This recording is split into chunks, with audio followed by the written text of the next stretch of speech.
드립니다. 먼저 조갑재 TV의 조갑재 대표님 어서 오십시오. 네, 안녕하세요. 예, 그리고 오늘 스페셜 게스트로 송영원 전 국민의힘 대변인과 함께합니다. 어서 오세요. 네, 안녕하세요. 송영훈입니다. 예, 한판 승부에 나오신 적 있으시고. 그렇죠. 예, 락커럼은 처음입니다. 처음이신데. 불러주셔서 영광입니다. 예, 무엇보다 그 조갑재 대표님을 만나 뵙게 돼서. 저 대기실에서 사인도 받았습니다. 와, 그리고 그 젊은 시절에 그 또 이 월간 조선을 열심히 구독하셨다고. 제 중학생 때죠. 아, 중학생 때 찐팬이시네. 그때 저기 카세트 테이프로 예. 미국 그 대선 후보들 예. 전당대회 수락연설, 오. TV 토론 이런 것들이 별책 부록으로 제공되고 했었거든요. 그렇군요. 조 대표님께서 편집장이던 시절에 제가 월간 조선 애독자였습니다. 진정한 30년 전 이야기입니다. 한 세대가 지났네. 대선배님과 함께 자 오늘 또 우리나라 대선 얘기를 해봅니다. 자 이제 6.3 대선 이제 일주일 앞으로 다가왔습니다. 내일부터 이제 여론조사 공표가 금지되는 깜깜한 기간이고 사전투표는 목요일, 금요일 이렇게 이틀간 실시가 되는데 이제 8시부터 마지막 TV 토론이 진행됩니다. 자 오늘 일단 지난번 토론에 대한 후보들의 소감을 보고 옵니다. 토론이란 상대방의 얘기를 존중하고 또 왜곡하지 말아야 되는데 상대방의 의도와 다르게 단정하고 왜곡하고 전제를 바꿔가지고 다른 말을 한다든지 이렇게 하면 토론이 쉽지가 않죠. 그런 점들이 여전히 좀 아쉬웠습니다. 이재명 후보의 망상 아니겠습니까? 이 귀중한 사회 통합과 그리고 기후 환경 그리고 의료, 연금 등에 대한 문제를 논의하는 자리에서 본인의 정치적 주장을 하기 위해서 그 시간을 썼다는 것만으로도 이재명 후보는 답이 없다 이렇게 말씀드리겠습니다. 예, 일단 이재명 후보와 이준석 후보 두 분의 일단 소감 영상만 보셨는데 자 이제 세 번째 만납니다. 오늘 토론 주제가 정치 대개혁 그리고 안보 문제로 좁혀서 또 개헌까지 넓힐 텐데 자 오늘 어떻게 예상하십니까? 조 대표님부터. 저는 그동안에 두 차례 토론회가 이재명 대 이준석 구도 이렇게 됐어요. 예. 이준석 후보가 디테일에 강하니까 그쪽으로 공격을 많이 해가지고 예. 이재명 후보가 가지고 있는 조금 허술한 점을 쳐가지고 예. 꽤 이재명 후보가 손해보고 이준석 후보는 덕을 본 거 아닌가 생각이 듭니다. 예. 보통 이 텔레비전 토론이 지지율에 영향을 안 준다고 그랬는데 이번엔 주는 것 같아요. 아 우리 선거의 경우에 특히 이준석 후보가 최근에 막판임에도 불구하고 막판 되면은 양극화돼 가지고 이 중간에 있는 사람 표가 찢어져 버리잖아요. 그죠? 예. 그래가지고 내려가는데 오히려 올라갔다 이겁니다. 그런데 이번 마지막 이 토론회에서 주로 계엄, 부정선거 음모론 그리고 이번 단일화 안 한다는 이야기를 오늘 2시 반에 이준석 후보가 아주 강하게 이야기했어요. 기자간담회에서 주로 예. 김문수 후보를 공격을 하더라고. 아하. 그런데 뭐 그 공격하는 톤이 아주 날카로워요. 예. 아마 그 연장선상에서 이번에는 김문수, 이준석 간의 이 선명성 경쟁이라고 할까 아하. 노선 투쟁이 예. 빚어지는 거 아닌가 하는 좀 기대 비슷한 걸 합니다. 아하. 그렇군요. 오늘 오히려 이준석 대 김문수의 대결이 또 빛을 발할 수도 있겠다. 예. 예. 송 변호사님. 저도 이번 토론은 그렇게 흘러갈 가능성이 좀 있다고 봐요. 일단 예. 단일화 문제는 저는 오늘 아침에 김용태 비대위원장이 이준석 후보와 개혁신당 측의 입장을 존중하겠다라는 맞아요. 얘기를 했고 또 이준석 후보가 앞서 조 대표님 말씀하신 것처럼 2시 20분에 나름대로 톤이 높은 기자회견을 했습니다만 그럼에도 불구하고 단일화 가능성이 소멸됐다고 보지는 않습니다. 2022년에 윤석열 안철수 후보 간의 단일화 때도 사전투표 전날 아침 8시에 극적으로 단일화 선언을 하지 않았습니까? 그러면 오늘 밤 토론회를 하고 예. 사실 그 뒤에 24시간 동안 어떤 일들이 벌어지느냐가 중요하겠죠. 예. 그런데 이준석 후보가 단일화를 하든 하지 않든 저는 오늘은 앞선 두 번의 토론과 달리 김문수 후보에 대한 공격이 좀 나올 걸로 봐요. 왜냐하면은 단일화를 한다면 지금 아직까지 뭔가 조건에 관해서 합의가 안 된 것 아니겠습니까? 그렇다면은 일종의 막판 벼랑 끝 전술로 목표를 얻어내기 위해서 가시적인 공격을 좀 보일 가능성이 있다. 그리고 단일화를 하지 않는다면 이준석 후보가 벗어야 될 최대 과제는 이제 일종의 이중대 이미지 아니겠습니까? 개혁신당 입장에서는. 예. 그렇다면 김문수 후보를 공격하는 것으로 그런 이미지를 벗고자 시도할 가능성이 있다. 그래서 앞선 두 번의 토론과는 조금 다른 양상이 될 수 있다고 봅니다. 그렇군요. 자, 그러면 얼마나 김문수 후보가 달라질 것이냐 이 부분입니다. 근데 김문수 후보가 당정 협력, 당 대통령 분리, 개파 불용 3대 원칙을 천명을 했고 유세 현장에서 탄핵과 계엄에 대해서 큰절로 사과까지 했습니다. 자, 그럼 오늘 또 이제 토론에서 윤 전 대통령의 확실한 절연, 더 선명한 메시지를 낼 것이냐 이 부분인데 대표님 어떻게 판단하십니까? 근데 지금 솔직하게 말하면은 예, 이 지지율 격차가 굉장히 세잖아요, 그죠? 그렇죠. 세니까 제 구계자 입장에서 보면은 이 연설 내용이나 공약이 아주 그 귀에 들어오질 않아요. 왜냐하면 아. 실현 가능성이 아하. 너무 낮다고 보는 거예요. 예, 예. 그러니까 지금 말씀드린 뭐 당정 분리 그건 뭐 과거에도 했고 지금 법에도 그렇게 돼 있는데 그렇죠. 사실은 그렇죠. 그런 거 가지고 이렇게 감독이 판을 없군요. 바꾸기에는 어렵고 아. 판을 바꾼다는 것은 구조를 바꾸는 건데 예. 구조 바꾸는 거는 단일화가 되느냐 안 되느냐는 건데 그건 저는 끝났다고 봅니다. 아, 그리고 끝났어요. 이준석 후보에 대해서 사람들이 좀 오해하고 있는 부분이 있더라고요. 근데 이분이 상당히 원칙주의자입니다. 이준석 예. 후보가. 그런 면에서 본다면은 김문수, 이준석의 차이는 이준석, 이재명의 차이만큼 커요. 아, 그래요. 두 개가 있잖아요. 계엄 반대, 특히 부정선거 음모론. 그러네요. 부정선거 음모론에 대해서는 이준석 후보가 이를 가는 사람인데. 명확하죠. 예. 그러니까 이번에 사전 투표 하느냐 마느냐를 가지고 김문수 후보가 쭉 이야기 안 하다가 불과 어제 이틀 이틀 전에 전에 얘기했죠. 이야기했죠. 이틀 전에 얘기했죠. 예. 뭐 그런 것까지 참 계속 물고 들어올 텐데 네. 이거는 그리고 이 기회에 저는 단일화 문제는 이 선거 운동 기간에는 단일화를 못하게 해야 된다고 저는 생각합니다. 선거법을 고쳐가지고 아니, 선거법을 고쳐서 이거 굉장히 피곤하게 하지 않습니까? 아니 지난 열흘 동안의 주제가 죄송합니다, 대표님. 단일화 가지고 온 언론이 아니, 경선할 때도 단일화. 아, 또 이게 본인은 본선해도 단일화. 그러니까 이게 단일화 좀 심하게 말하면은 단일화 사기극의 연속 아닙니까 지금? 단일화 그러니까 사기극의 연속. 아니 생각해 보시죠. 지금 400m 경주를 딱 시작을 했는데 300m 좀 뛰다가 네. 뛰지 마. 이등되는 사람이 3등하는 부사람 보고 내 등 좀 밀어주고 나가라 하면 야, 됩니까? 정확한 지적이시네요. 이거 안 해야 됩니다. 맞네요. 안 해야 됩니다. 레이스 시작에 아니, 쇼트트랙 달리고 있는데 아니, 지금. 다른 나라에서 이거 하는 나라 있을까요? 이거 허용한 나라 있을까요? 물론 허용 여부를 따져서 안 하죠. 선거라는 게 페어플레이인데. 그렇죠. 완주 의지 없으면 아예 선거판 나오지 말았어야 되는 거죠. 그리고 요새 이번 최근에 단일화는 이준석 후보가 안 한다 하는데 계속 하겠다고 하니까 이거 완전히 스토킹한 거 아닙니까? 예. 그러면은 결론은 뭐냐면은 단일화라는 말을 꺼낸 김문수 후보가 자진 사퇴해야지. 본인 사퇴하고 자연스럽게 그냥 이준석 그게 후보가 가장 남는 근데 이게 자연스러운 농담이 단일화. 아니라 예. 이재명 캠프에서 며칠 전부터 제일 걱정거리가 예. 김문수 후보가 이준석 지지를 선언하고 사퇴하는.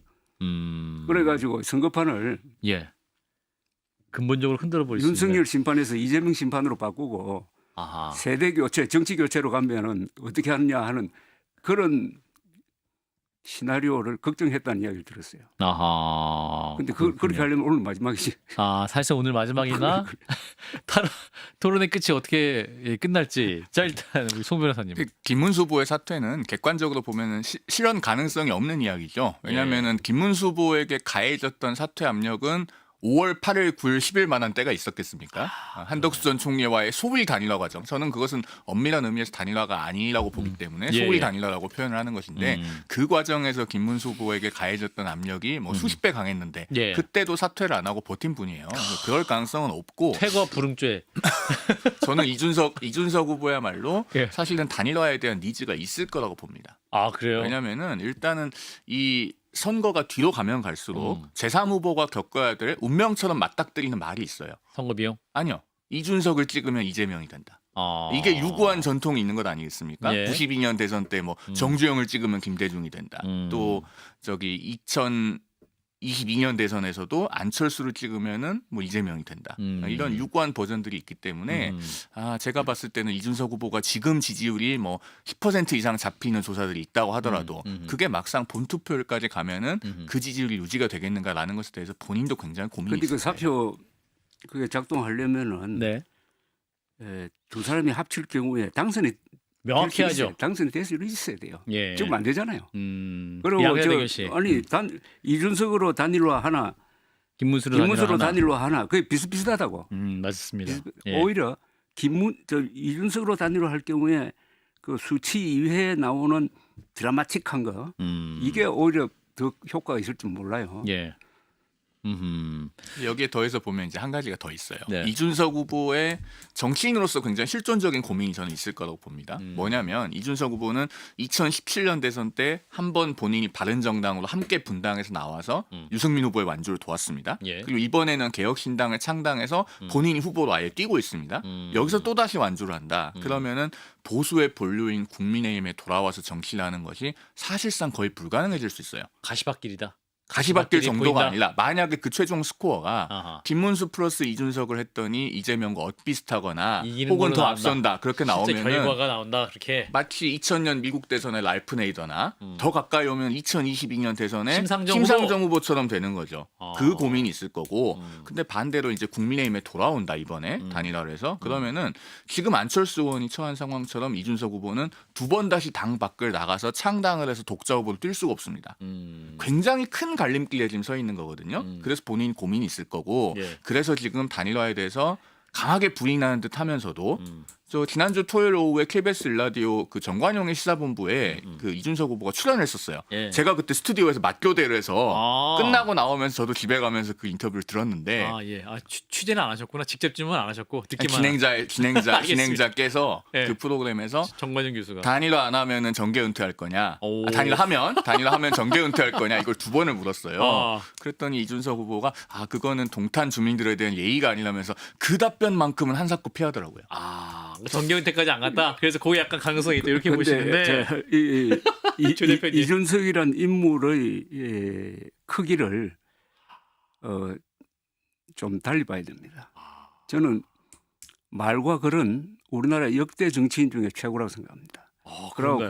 그 야. 전략, 대전략 예. 그리고 지금 이재명 후보를 몇 가지 아주 단편적인 것 같지만은 공격을 해가지고 이재명 후보의 그 바탕을 흔들어 버렸잖아요. 예. 특히 에너지 문제, 원자력 발전소로 가야 되는데 이걸 재생 에너지로 간다는 이런 아주 순진한 생각을 그리고 호텔 경제학 예. 그리고 무한 동력 논리 뭐 이런 말 한마디로 이렇게 하죠. 예. 그다음에 이 노상 유세하는 거.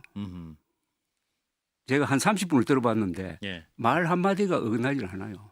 천재입니다. 천재고 천재다. 야. 야망이 커요. 이 사람은 야망은 큽니다. 야, 그러고 조 대표님 과거에- 이렇게 칭찬한 정치인 아니, 있었는가? 역대 최고 수준으로 칭찬하고 계십니다. 그러고 대표님. 예. 작은 걸 가지고 큰 걸 흔들어요. 어. 여가부 공약, 세대 포이론 그게 결국 윤석열 정권을 만들어낸 거 아닙니까?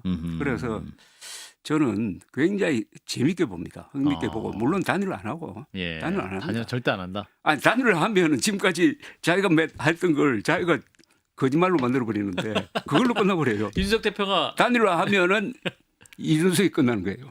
단일화 하면 이준석이 끝난다. 물론이지. 이렇게 국민들 속일 수가 있습니까? 그러니까 이준석 찍으면 이재명이 된다. 이 얘기에 대해서 이제 이준석 후보가 이렇게 또 돌려줬어요. 김문수 찍으면 김재원이 대구시장 된다. 오늘 그거는 그 우리 국민들께서 사실은 별 관심이 없는 이야기죠. 별 관심 없어요. 아니 그리고 대구시장은요. 관심이 없는데. 국민의힘 안에서도 네. 자천 타천으로 뭐 물망으로 거론되는 분들이 네. 한 9분 10분 됩니다. 아. 뭐 한두 분만 계신 게 아니고 아. 그리고 저 김재원 전 의원께는 굉장히 죄송한 이야기지만 우리 국민들 중에 한 절반 정도는 김재원 전 의원이 누구신지 모를걸요. 그래요. 예, 전국 알겠습니다. 단위의 인지도를 획득하는 게 그렇게 쉬운 일이 아닙니다. 그래서 이준석 후보가 상당히 그 이준석을 찍으면 이재명이 된다라고 하는 그 말에 대해서 받아칠 만한 얘기가 없구나라고 저는 그렇게 느낍니다. 근데 이번 선거판에서 명언 하나를 꼽는다면 명언. 나는 홍준표 홍준표. 그 이준석에 투표하는 것은 사표가 아니라 미래에 대한 투자다. 그 상당히 머리에 남더라고. 그렇군요. 근데 그런 투자는 원금 보장이 안 될 것 같아요. 그건 예. 자연스럽게.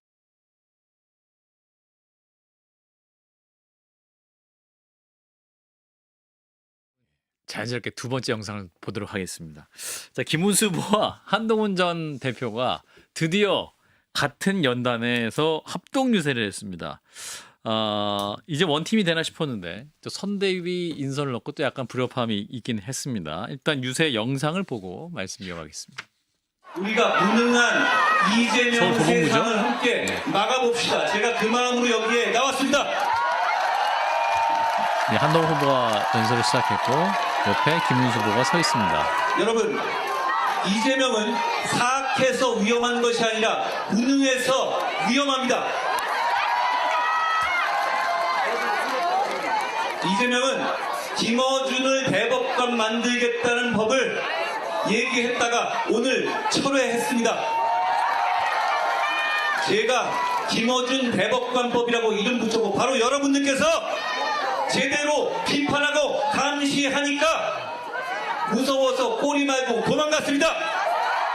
예, 자 일단 한동훈 전 대표가 예고 없이 찾아갔다고 하죠. 이 도봉구에. 그래서 연단에 확 올라가서 일단 부정선거 문제도 전혀 사실 무근이고 그런 것도 꼬리를 잘라야 된다. 어쨌든 명확한 본인 입장을 내긴 했었습니다만 한동훈 전 대표의 연설은 어떻게 송 변호사님 짧게 먼저 말씀해 주시죠. 일단 우리나라 77년 헌정사상 예. 보수 계열 정당에서 대통령 후보 경선을 통해서 아깝게 2등을 한 분이 4명 있습니다. 예. 97년 이인재 후보, 2007년 박근혜 후보, 2021년에 홍준표 후보, 그리고 이번에 한동훈 전 후보. 그런데 자 이인재 후보는 아예 경선 불복하고 탈당해서 독자 완주를 했잖아요. 그리고 2007년에 박근혜 후보는 끝까지 선거운동복 안 입고 저 이명박 후보하고 공동으로 한 자리에 서지도 않았습니다. 그다음에 홍준표 후보 같은 경우도 선대위원장을 안 맡았고 대선 전날에 심지어 유승민 전 의원까지 다 같이 올라오는 서울 유세에도 본인 건강검진 간다고 안 올라왔어요. 건강검진 나가셨어요? 그랬는데 지금 한동훈 전 후보는 어쨌든 본인이 김문수 이름 적힌 유세복도 결국 입었고 김문수 연호도 해줬고 한 자리에 서줬습니다. 그러면은 투샷. 역대 보수 정당에서 경선 2등한 후보 중에 가장 적극적으로 선거운동 해주고 있는 거예요. 당인으로서의 도리, 어떻게 보면은 민주주의자로서의 그 승복하는 태도는 다 보여주고 있는 겁니다. 그러면은 여기서부터는 이제 김문수 후보가 해야 됩니다.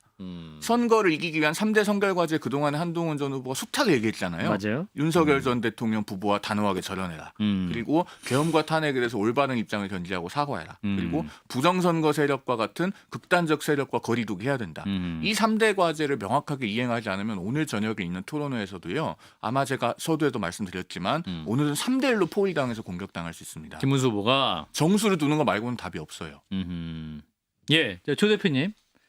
자, 한동훈 전 대표의 어제 유세 합류 어떤 의미가 될까요? 저는 뭐 전번부터 당연히 해야 될 일이고, 그리고 그게 또 미래를 위한 투자가 될 거라고 생각합니다.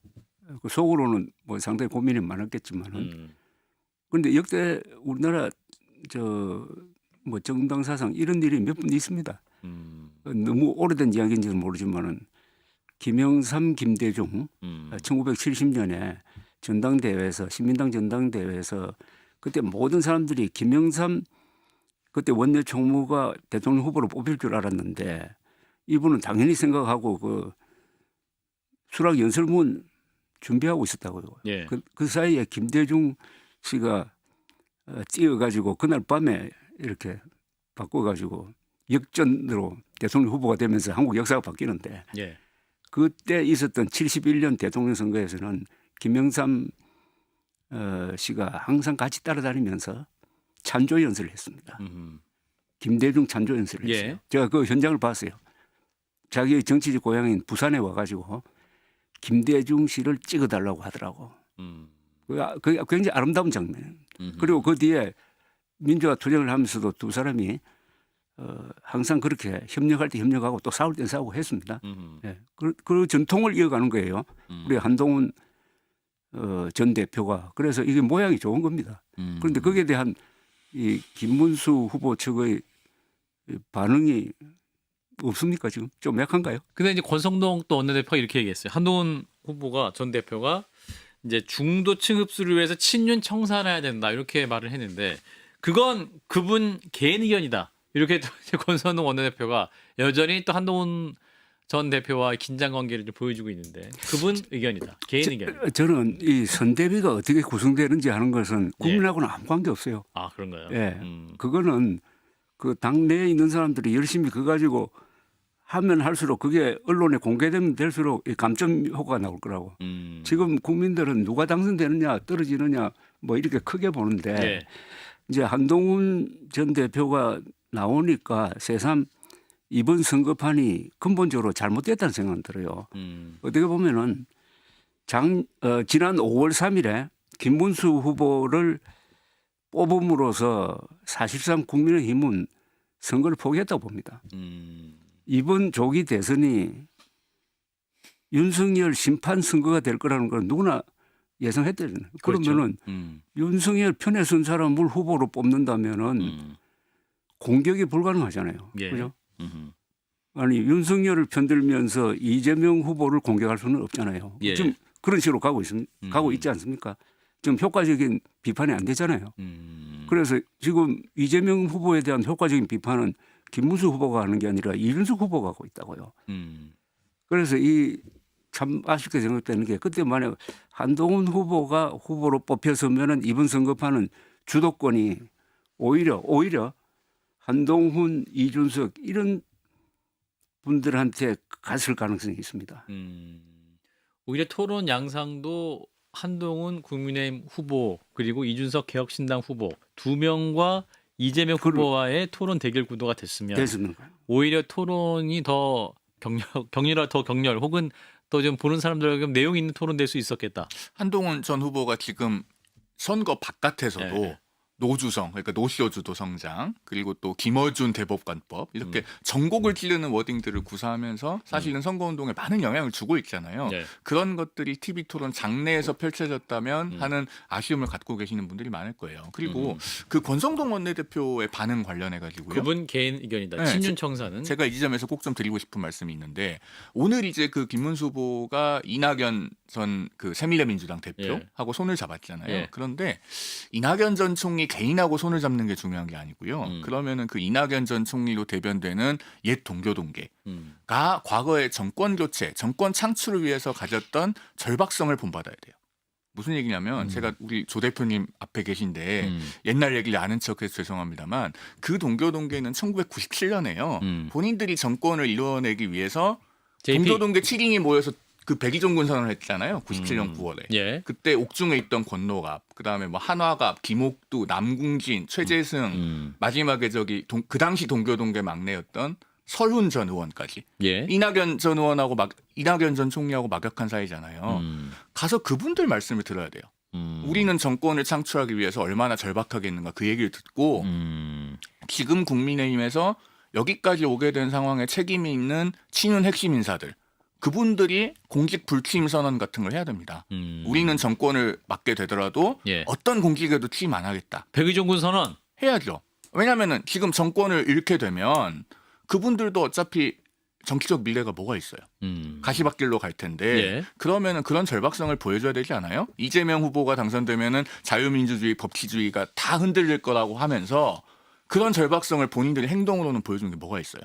저는 이게 개인 의견이라고 폄하할 게 아니라 지금 그 97년에 구동교동대가 보여줬던 그런 정신을 좀 흉내라도 낼 때가 됐다라는 말씀을 드리고 싶습니다. 저는 이게 김문수 후보가 그러면은 딜레마가 윤석열과 어떤 식으로 전련하느냐인데 이게 타이밍을 너무 늦게 했습니다. 그죠? 예.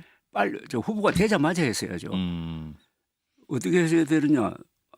완전히 제명하고 그냥 탈당이 아니라 출당시켰어야지. 그리고 국민들한테 앞으로 내가 대통령이 되면은 사면 안 하겠다.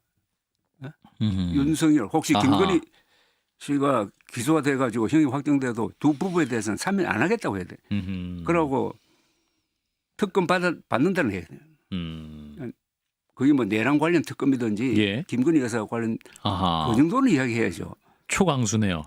아니 그 초강수가 아니고 당연한 거지. 당연한 것이다. 그렇다고 해가지고 윤석열 지지층이 김문수 지지를 안 할까요? 하죠. 그렇죠. 그런 정도가 아니라 그냥 뭐 이상한 영화 관람했을 때도 아주 미지근한 이야기를 하고 예. 찬스 놓치고 이번에 사전투표 폐지하겠다는 사람이 사전투표 해도 된다고 그랬잖아요. 본인도 할 거고 당에서 말을 그렇게 하면 최선을 안 다해서 되잖아요. 감시하겠다. 이때도 확실하게 내가 사전투표에 대해서는 이 부정선거 음모론에 대해서는 판단을 잘못했다 예. 해가지고 깔끔하게 잘못을 인정하고 하면은 우리나라 국민들이 참 이상해요. 잘못했다고 하면은 금방 또 용서를 합니다. 오히려 그게 더 플러스 효과가 되는 점도 있는데 예. 그건 너무 미지근해요. 아하. 그리고 시간이 빠르게 흘러간다는 이 시간관념이 좀 약한 것 같아요. 아하. 이 정치나 전쟁은 타이밍 아닙니까? 그렇죠. 타이밍 빠른 사람이 그 놓쳐버리면 지금 다 놓친 거예요. 그래서 이제 김문수 후보가 이제 사전 투표에 참여해달라, 사전 투표도 하겠다 이렇게 말을 했지만 또 윤 전 대통령이 영화 본 거에 대해서는 사람도 많이 만나고 영화도 보면 좋은 거 아니냐 이렇게 또 말을 했다가 아니 그건 잡담이지 그죠? 잡담이긴 한데 아니. 예. 근데 사전 투표를 왜 갑자기 독려를 했을까 이 부분인데 그 당 차원에서 그래도 이거 독려해야 된다 이렇게 전략적으로 말을 해서 그 조언을 들은 것인가 아니면 사실 속 생각은 나도 부정투표가 없다고 생각하는데 전략적으로 부정투표에 약간은 좀 모호성을 취한 것인가? 지금 정치인 중에 부정선거 음모론을 믿는 사람은 자기를 속이는 걸 아닙니까? 부정선거 있었다고 생각하는 사람 누가 있습니까? 있다면 그건 바보지. 예. 그렇지 않습니까? 좀 몇 그러니까 분 있어서요. 예. 예. 이번에 후보로 나오신 분도 있고 해가지고, 예. 황교안 전 대표도 있고 해가지고, 예. 아니 그러니까 그 예. 부정선거 음모론도 정답이 나와 있는 거예요. 예. 그러니까 한동훈 전 대표가 한 3주 전부터 이 부분은 단호하게 거리를 둬야 된다고 얘기를 하잖아요. 계속 거기에 대해서 미적지근하게 있다가 여기까지 온 겁니다. 그러니까요. 그 윤석열 전 대통령 영화 관람했을 때요. 예.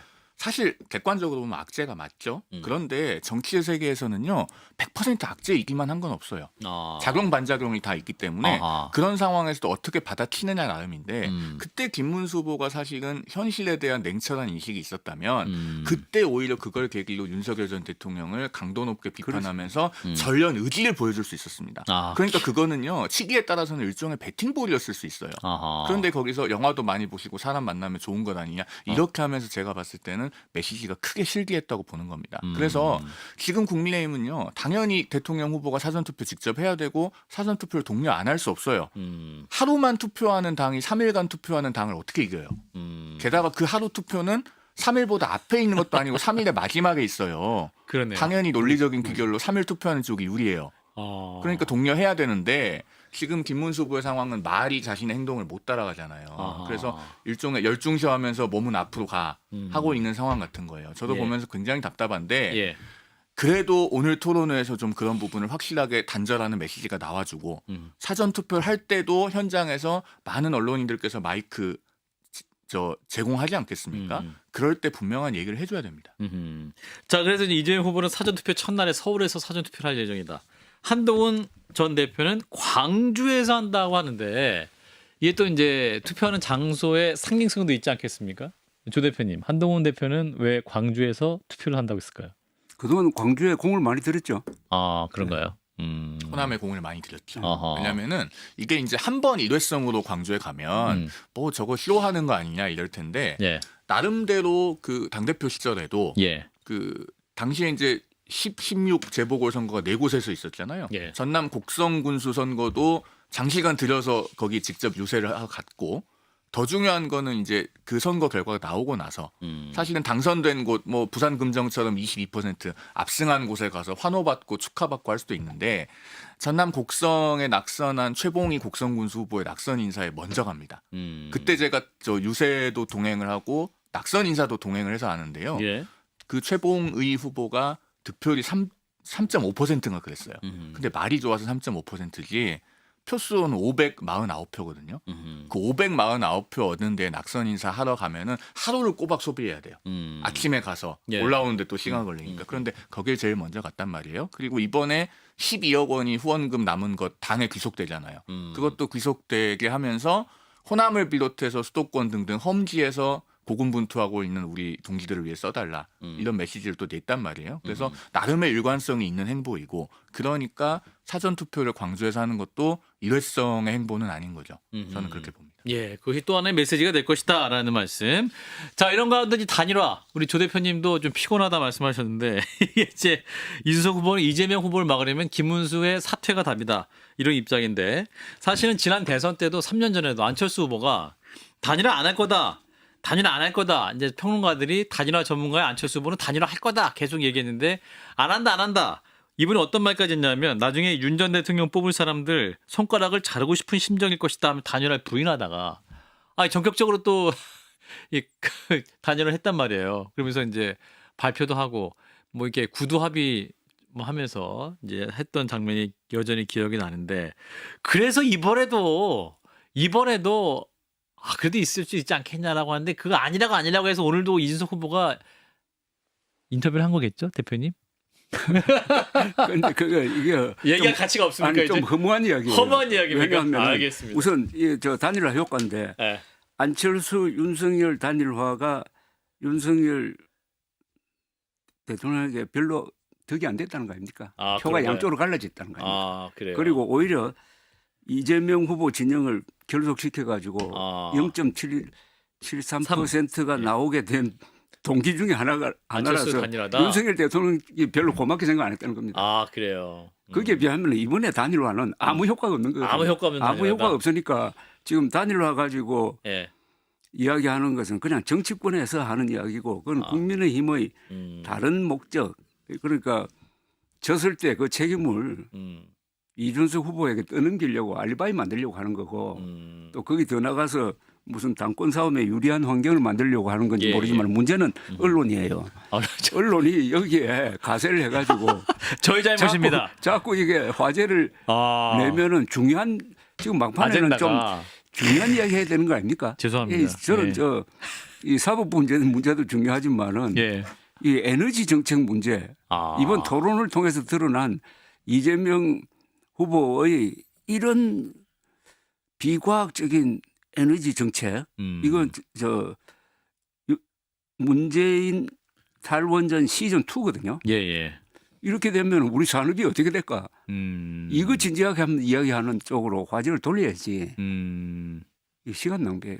예. 오늘 단일화 토론이 이야기는. 과연 이제 어떠한 접전을 지금 이제 진행되고 있는 상황이긴 한데 자 아까 이제 책임도 말씀하셨는데 이제 이재명 후보가 당선되는 상황에 온다고 가정을 하면 아까 말씀하신 대로 이준석 책임론이 나올 가능성이 더 클까요? 아니면 완주한 이준석 후보가 보수 재편 과정에서 이준석만의 또 다른 역할을 할 수 있는 공간이 열릴 수 있을 것이냐 이 부분은 전망도 좀 할 수 있을 것 같은데 먼저 말씀하시죠. 예 우리 송영문 변호사부터 먼저 하시랍니다. 그 생각보다 이준석 후보가 10%라고 하는 벤치마크를 넘기 쉽지 않을 걸로 봅니다. 실제 예. 뚜껑을 열어보면 왜냐하면은 지금 이제 뭐 지난주 갤럽 조사에서 10% 그리고 일부 조사에서 이제 많이 나오면 11%까지 나오는 조사들이 있는데 막상 선거 날이 다가오면 다가올수록 아직까지는 실제 투표장에서 그렇죠. 아직까지는 국민의힘에서 이준석을 찍으면 이재명이 됩니다라고 하는 메시지를 아주 적극적으로 발신하진 않았어요. 왜? 단일화 가능성이 있으니까? 살아있기 때문에 상대를 예우하고 존중한 차원에서 적극적으로 발신하지 않았지만 그래도 거대 정당의 힘이 있는데 그걸 앞으로 남은 일주일 동안에 적극적으로 발신하기 시작하면 역대 제3 후보들이 겪었던 전철을 똑같이 겪게 됩니다. 그런 점에서 이준석 후보의 고민이 있을 거라고 봐요. 우리나라 대선 유권자가 지금 4,400만 명이 조금 넘는데요. 예를 들어서 한 70% 정도 투표율이 나온다고 하면 3천만 표 정도 유효 투표가 나오겠죠. 10% 얻으려면 300만 표 득표가 나와야 됩니다. 그런데 개혁신당의 지난번 총선 때 그 정당 득표하고 비교해 보면은 과연 대선에서 300만 표 그게 쉽게 나올까라는 생각이 들거든요.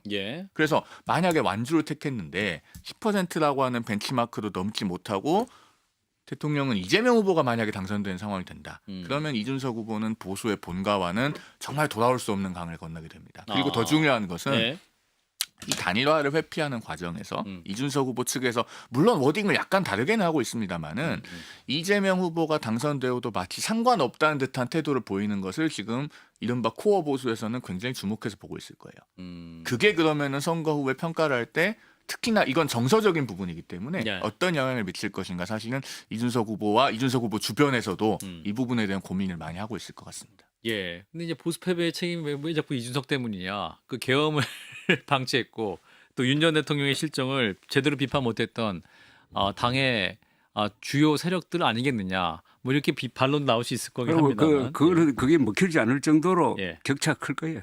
그런가요? 격차가. 김문수와 이재명의 실제 그러니까 격차가. 그건 어떤 변명도 통하지 않을 겁니다. 이번에 그 그렇군요. 패배에 대해서는 아하. 저는 이거 뭐 공직선거법 위반 아니죠? 예, 아닙니다. 예, 예, 예. 유튜브입니다. 한 예. 400만 표 차이 뭐 이렇게 되면은 어떤 변명 통하지 않고 그런데 이번 특히 TV 토론 선거운동을 통해서 이준석 후보의 이미지가 보통 국민들 앞에 딱 들어갔어요. 이건 엄청난 투자죠. 예. 그리고 이 사람이 지금 나이가 40이에요. 마흔입니다. 네, 딱. 앞으로 한 3, 40년 더 정치를 할 수 있는 거예요.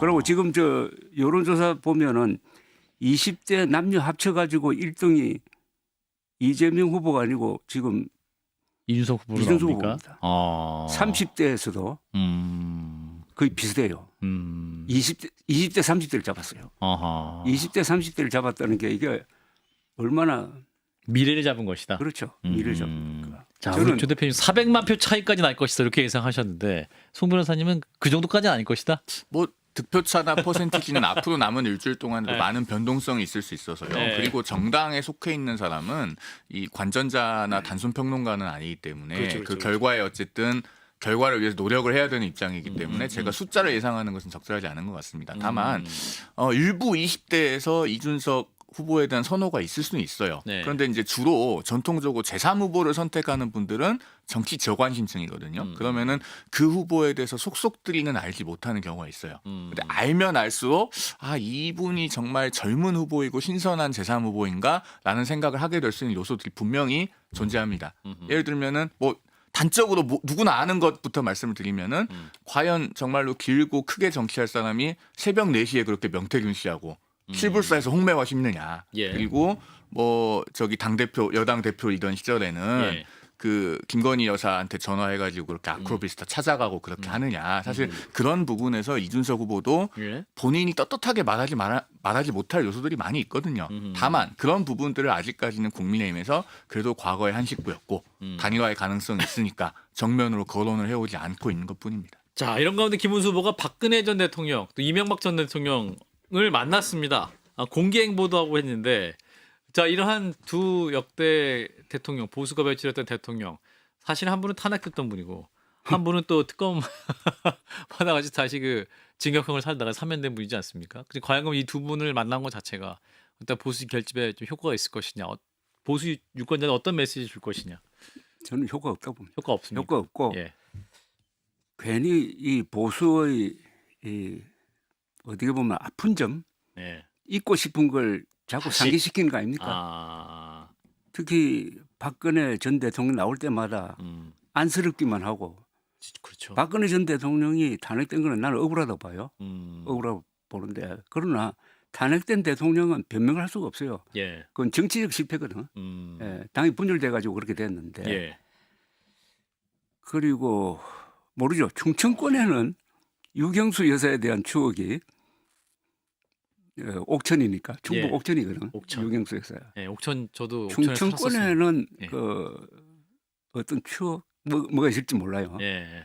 그러나 그 시간에 중도 확장하는 쪽으로 하는 게 낫지. 예. 자, 그리고 아쉽다. 이게 예. 또 지금 이 대선이 탄핵 대선이잖아요, 그죠? 그렇죠. 탄핵 대선 그리고 과거에 또 탄핵 대선과 됐던- 연결시키면은 그렇죠. 잊고 싶은 어떤 탄핵이 생각나죠. 계속 이렇게 소환이 되고. 소환되는 거예요. 그러니까 너무나 많이 보아온 것 아닙니까? 감동을 주지 못할 것이다. 어떤 도구 비슷하게 돼가지고 도구. 야, 송 변호사님. 큰 틀에서의 선거 전략은 저도 지금 중도 확장과 중도에 대한 소구가 중요하다는 점에는 조 대표님 말씀에 전적으로 공감을 합니다. 예. 그런데 오늘 이제 그 박근혜 전 대통령의 공개 행보를 보니까 그래도 이분이 그 현역 정치인일 때 왜 선거의 여왕이라는 얘기를 들었는지 알겠더라고요. 내공이 있어요? 왜냐하면은 태길과 메시기는 확실히 그 현역 정치인일 때의 실력이 남아 있습니다. 어떤 점에서 그렇게 보느냐면 예. 일단 오늘은 예.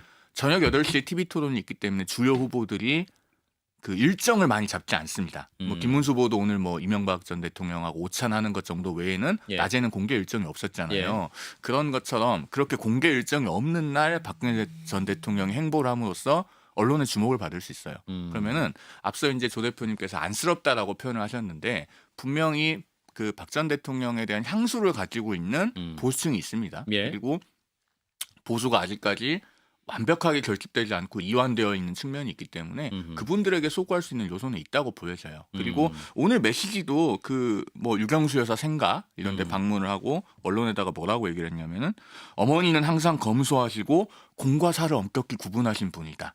사실 여기에서 이제 그 연상되는 점이 있지 않습니까? 뭐 김혜경 씨의 법인카드 유용 문제라든가 예. 이런 것들을 연상시킬 수 있기 때문에 사실 과거에 문재인 전 대통령이 작년 총선 때 파란 점퍼를 입고 등장해서 아주 노골적인 선거 지원을 했던 것보다는 예. 훨씬 더 세련된 움직임이다. 이렇게 볼 수 있을 것 같습니다. 예, 이제 마칠 시간이 됐는데 자 이제 일주일 후에 6월 3일 이제 대선 본투표일 날 우리 조갑재 대표님 뵙게 될 것 같습니다만 자 이번 대선의 의미 짧게 어떤 의미의 대선인지 짚어주시고 마무리하겠습니다. 저는 이번 대선은 위대한 대선이라고 생각합니다. 위대한 예. 대선이다.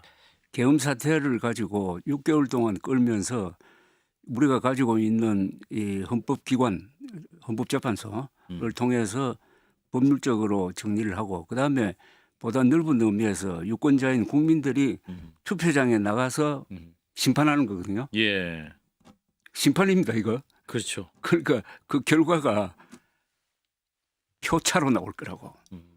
그럼 그 뒤에 전개될 상황은 지금 생각하는 것보다 훨씬 더 엄중할 거라고 생각합니다. 그렇군요. 그러니까 한 세력이 갈지 모릅니다. 그러니까 윤석열 편에 섰던 세력, 윤석열 편에 섰던 그리고 부정선거 음모론을 믿었던 세력, 헌법을 위반하고 거짓말하는 세력이 저는 이 가짜 보수라고 봅니다. 예. 그래서 이번 선거를 통해서 정리되고 그다음에 보수가 다시 일어나는 다행히 저는 그 과정을 통해서 두 사람의 인물이 만들어지고 있다고 생각해요. 예. 한동훈 그리고 이준석. 예.